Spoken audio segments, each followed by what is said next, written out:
వద్దు బిడ్డ నువ్వు షాప్కు. ఎందుకు నాన్న? 10 మంది 10 రకాలుగా మాట్లాడుతురు. అసలే బట్ట కాల్సి మీ దేశం రోజులు ఇవి.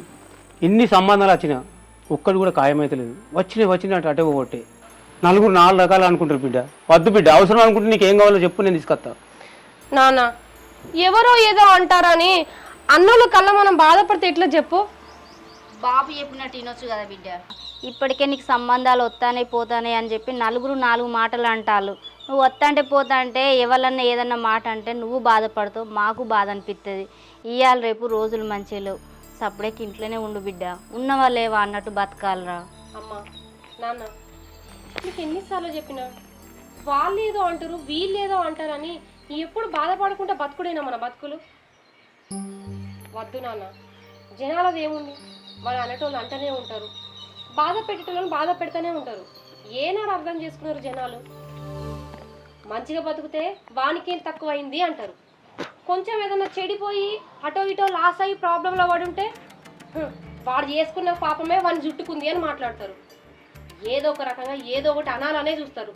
అలాంటి జనాల కోసం మనం ఎందుకు ఆలోచించాలి నాన్న?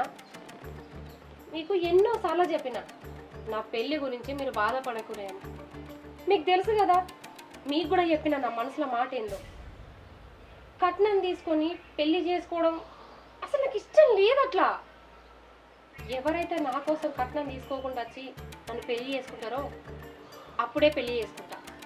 అప్పటిదాకా ఈ పెళ్లి ముచ్చట తీయకూరి, సంబంధాలు తీసుకొచ్చి నా మనసు పాడు చేయకూరి. అమ్మ నువ్వన్నా అర్థం చేసుకో. నాకు మీరు తప్ప నాకెవరున్నారు? నేను మీతోనే కదా అన్నీ చెప్పుకునేది. మీరే అర్థం చేసుకోకపోతే ఎట్లా? నన్ను చూసి మీరు బాధపడుతున్నారు, మిమ్మల్ని చూసి అంతకంటే ఎక్కువ నేను బాధపడుతున్నా. జరిగేది ఎట్లాగో జరుగుతుంది, మీరు బాధపడకూరి. అమ్మ నాన్న మీకు మళ్ళీ చెప్తున్నా, కట్నం తీసుకొని పెళ్లి చేసుకునే వానితోనే నేను జీవితాంతం సుఖంగా ఉండలేను. దానికంటే అమ్మా నాన్నతో సంతోషంగా ఉండడమే నాకు ఇష్టం. ఏమోనే, నువ్వేమో ఇట్లా అంటావు, లోకులు కాకులు. మా బాధలు మాకు తెలుసు. ఏమయ్యా నువ్వు పోయి రాపో షాప్కు. ఇక టిఫిన్ తింటూపా.